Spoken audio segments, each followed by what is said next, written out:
ಚಿತ್ರದುರ್ಗದಲ್ಲಿ ನಗರಸಭೆ ಸದಸ್ಯರ ನಡುವೆ ನಗರಸಭೆ ಜಾಗದ ವಿಚಾರಕ್ಕೆ ಆರೋಪ ಪ್ರತ್ಯಾರೋಪಗಳು ಶುರುವಾಗಿದೆ. 32ನೇ ವಾರ್ಡ್ನ ಬಿಜೆಪಿ ಸದಸ್ಯ ಶ್ರೀನಿವಾಸ ಸುದ್ದಿಗೋಷ್ಠಿ ನಡೆಸಿ ಜೆಡಿಎಸ್ ಸದಸ್ಯ ಎಸ್ಜೆ ದೀಪಕ್ ವಿರುದ್ಧ ಆದಿಶಕ್ತಿ ಬಡಾವಣೆಯ ನಗರಸಭೆ ಕಾಲನಿ ನಿವೇಶನ ಬೋರ್ಡ್ ಹಾಕಲು ಮುಂದಾಗಿದ್ದ ಸಂದರ್ಭದಲ್ಲಿ ತಡೆಯಲು ಮುಂದಾಗಿದ್ದರು ಎಂದು ಆರೋಪಿಸಿದರು. ಇದಕ್ಕೆ ಕೌಂಟರ್ ಎಂಬಂತೆ ಇದೀಗ 31ನೇ ವಾರ್ಡ್ನ ಜೆಡಿಎಸ್ ಸದಸ್ಯ ದೀಪಕ್ ಕೂಡ ಸುದ್ದಿಗೋಷ್ಠಿ ನಡೆಸಿದ್ದಾರೆ. ಇನ್ನು ಸುದ್ದಿಗೋಷ್ಠಿಯ ವೇಳೆ ಶ್ರೀನಿವಾಸ್ ವಿರುದ್ಧ ಆರೋಪ ಮಾಡಿದ್ದಾರೆ. ನನ್ನ ವಿರುದ್ಧ ನಗರಸಭೆಯ ಜಾಗ ಕಬಳಿಕೆ ಆರೋಪ ಮಾಡಿದ್ದಾರೆ. ಆದರೆ ಮದಕರಿ ನಾಯಕ ಆಳಿದಂತಹ ಕೋಟೆಯ ಜಾಗವನ್ನೇ ಶ್ರೀನಿವಾಸ್ ಅವರು ಅವರ ಅಣ್ಣನ ಹೆಸರಿಗೆ ಮಾಡಿದ್ದಾರೆ ಎಂದು ದೀಪಕ್ ಗಂಭೀರ ಆರೋಪ ಮಾಡಿದ್ದಾರೆ. ಐತಿಹಾಸಿಕ ಕಲ್ಲಿನ ಕೋಟೆಯ ಜಾಗವನ್ನು ಕಬಳಿಸಿದ್ದಾರೆ ಎಂದು ಆರೋಪಿಸಿದ್ದಾರೆ. ಇನ್ನು ಕಲ್ಲಿನ ಕೋಟೆ ದುರ್ಗದ ಆಸ್ತಿಯಲ್ಲ, ಇದು ದೇಶದ ಆಸ್ತಿ. ಇದನ್ನೇ ಕೊಳ್ಳೆ ಹೊಡೆಯಲು ಮುಂದಾಗಿದ್ದಾರೆ ಎಂದು ಶ್ರೀನಿವಾಸ್ ವಿರುದ್ಧ ದೀಪಕ್ ವಾಗ್ದಾಳಿ ನಡೆಸಿದರು. ಆದಿಶಕ್ತಿ ಲೇಔಟ್ ಜಾಗದಲ್ಲಿ ಈಗಾಗಲೇ ಖಾಲಿ ಮಾಡಿಸಿ ಇವರು ತಮ್ಮ ಹೆಸರಿಗೆ ಮಾಡಿಕೊಳ್ಳುತ್ತಾರೆ ಎಂಬ ಉದ್ದೇಶದಿಂದ ನಾನು ತಡೆದಿದ್ದೇನೆ ಹೊರತು ಬೇರೆ ಯಾವುದೇ ಉದ್ದೇಶದಿಂದ ಅಲ್ಲ ಎಂದು ನಗರಸಭೆ ಸದಸ್ಯ ದೀಪಕ್ ಸ್ಪಷ್ಟನೆ ನೀಡಿದ್ದಾರೆ. ಪ್ರೆಸ್ ಮೀಟ್ ಮಾಡಿ ನಾನು ಬಂದು ಈ ಜಾಗ ಗೊತ್ತಾಗೋದಿಲ್ಲ. ಯಾಕಂದ್ರೆ ನಿನ್ನೆ ಒಂದು ಪತ್ರಿಕಾಗೋಷ್ಠಿ ನಡೆಸಿ ನನ್ನ ವಿರುದ್ಧ ಆಪಾದನೆ ಮಾಡಿದ್ದಾರೆ. ನಗರಸಭೆ ಕಬಳಿಸ್ತಿದ್ದೀವಿ ಅಂತ ಆಪಾದನೆ ಮಾಡಿದ್ದಾರೆ. ನಾನು ಅದಕ್ಕೆ ಅದೇ ಉದ್ದೇಶಕ್ಕೆ ನಾನು ಇಲ್ಲಿ ಕರೆಸಿದ್ದೀನಿ. ಅದಕ್ಕೆ ಅದೇ ಉದ್ದೇಶಕ್ಕೆ ನಾನು ಇವತ್ತು ಇಲ್ಲಿಗೆ ತಮ್ಮನ್ನೆಲ್ಲ ಇಲ್ಲಿಗೆ ಯುನೈಟ್ ಮಾಡಿರೋದು.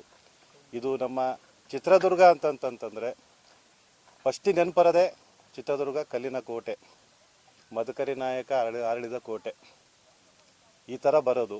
ಈ ಕೋಟೆನೇ ಇವತ್ತು ಕಬಳಿಸ್ಯಾರೆ ಈ ಜಾಗದಲ್ಲಿ. ತಾವು ನೋಡ್ತಿದ್ದೀರಾ, ಇನ್ನು ತೋರಿಸ್ತೀವಿ.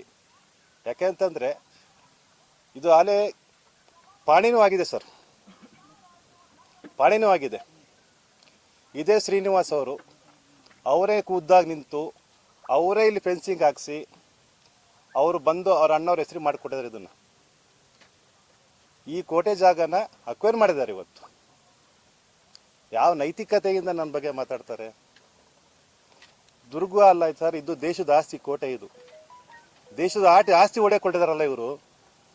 ಇವ್ರಿಗೆ ಹೇಳೋರು ಕೇಳೋರು ಯಾರಿಲ್ವಾ? ಬಂದಾಗ ಅಲ್ಲಿ ಭಾಷಣ ಮಾಡೋದಲ್ಲ ಸರ್. ಫಸ್ಟ್ ನಾನು ಸ್ವಚ್ಛ ಇದ್ದೀನ, ನಾನು ಕರೆಕ್ಟ್ ಇದ್ದೀನ, ಆತ್ಮಸಾಕ್ಷಿ ಇದ್ದೀನಿ ಒಂದು ಇಟ್ಕೊಂಡು ಮಾತಾಡಬೇಕು. ಇಲ್ಲಿ ಖಾಲಿ ಜಾಗ ಸಿಕ್ತಷ್ಟೇ ಹಿಂಗೆ ಕಾಂಪೌಂಡ್ ಹಾಕೊಳ್ಳೋದು, ಅದನ್ನ ಮೆಲ್ಲಗೆ ಇದೇನೋ ಆಮೇಲೆ ಅದನ್ನ ಈ ಸ್ವತ್ತು ಮಾಡಿಸ್ಕೊಂಡು ಈ ಖಾತೆ ಮಾಡ್ಕೊಳ್ಳೋದು ಅವ್ರದ್ದು ಚಾಳಿ. ಇದೇ ವಿಚಾರವಾಗಿ ಅಲ್ಲಿ ಜಾಗ ಖಾಲಿ ಮಾಡ್ಸೋಕೆ ಹೋದಾಗ ಅಲ್ಲಿ ಗುಜರಿ ಅಂಗಡಿಯೇನೋ ಒಬ್ಬ ಇದೆ, ಏನೋ ದುಡ್ಕೊಂಡು ತಿಂತಿದ್ದಾನೆ, ಮತ್ತು ಇದನ್ನು ಖಾಲಿ ಮಾಡಿಸಿ ಇದನ್ನು ಇವ್ರಿಗೆ ಮಾಡ್ಕೊಂತಾರೆ ಅಂತಂದು ನಾನು ಆ ಉದ್ದೇಶಕ್ಕೆ ಹೋಗಿದ್ದೇನೆ. ಅಲ್ಲಿ ಬೇಡ, ದುರ್ಗದಲ್ಲಿ ನಾನಾ ಕಡೆ ಇದ್ದಾವೆ, ಬರ್ರಿ, ಭಾಳ ಕಡೆ ಇದ್ದಾವೆ, ಅವಕ್ಕೆಲ್ಲ ನೀವು ಹಾಕ್ರಿ, ಏನೋ ಬೋರ್ಡ್ ಉಣಿಸ್ರಿ, ಆಮೇಲೆ ಇಲ್ಲಿ ಬರ್ರಿ ತೆಗಿ. ಅದು ನಗರಸಭೆ ಜಾಗನೇ ಸರ್. ಅದು ಆ ನಗರಸಭೆ ಜಾಗಕ್ಕೆ ನಾನು ಹೋಗಿ ಅಡ್ಡಪಡಿಸಿದ್ದು ಒಂದೇ ಉದ್ದೇಶ. ಇವರು ಖಾಲಿ ಮಾಡಿಸ್ಕೊಂತಾರೆ, ಹಿಂಗೆ ಕಾಂಪೌಂಡ್ ಹಾಕಂತಾರೆ, ಮೆಲ್ಲ ಖಾತೆ ಮಾಡಿಸ್ಕೊಂತಾರೆ. ಇವರು ಸಾಕಷ್ಟು ಇದಾವೆ ಇವರು ಉದಾಹರಣೆಗಳು. ಈ ಪಾಣಿ ಹೆಂಗ್ ಬಂತು, ಅವ್ರ ಹೆಸರಿಗೆ ಹೆಂಗಾಯ್ತು? ಕೋಟೆ ಯಾರ್ದು ಸರ್? ಮದಕರಿ ನಾಯಕ ಅವ್ರದ್ದು. ಮದಕರಿ ನಾಯಕ ಬರ್ಕೊಡಿದ್ದಾರೆ ಇವರಿಗೆ ಕೋಟೆನ. ನಾನು ನಿನ್ನೆ ಆರ್ಕಾಲಜಿ ಡಿಪಾರ್ಟ್ಮೆಂಟ್ ಅವರಿಗೆ ನಾನು ಕೇಳಿದೆ. ನಿನ್ನೆ ಆರ್ಕಾಲಜಿ ಡಿಪಾರ್ಟ್ಮೆಂಟ್ ಅವರು ಬಂದಿದ್ರು. ಸರ್ ನಾವು ಹಾಕಿಲ್ಲ ಅಂತ ಹೇಳಿದ್ರು. ಇದರ ಪ್ರೈವೇಟರ್ ಹಾಕಿದ್ದಾರೆ, ನಾವು ಹಾಕಿಲ್ಲ, ಇದು ಕೋಟೆ ಜಾಗನೇ ಅಂತ ನಿನ್ನೆ ಆರ್ಕಾಲಜಿ ಡಿಪಾರ್ಟ್ಮೆಂಟ್ ಅವರು ಬಂದು ಹೇಳೋಗ್ಯಾರ.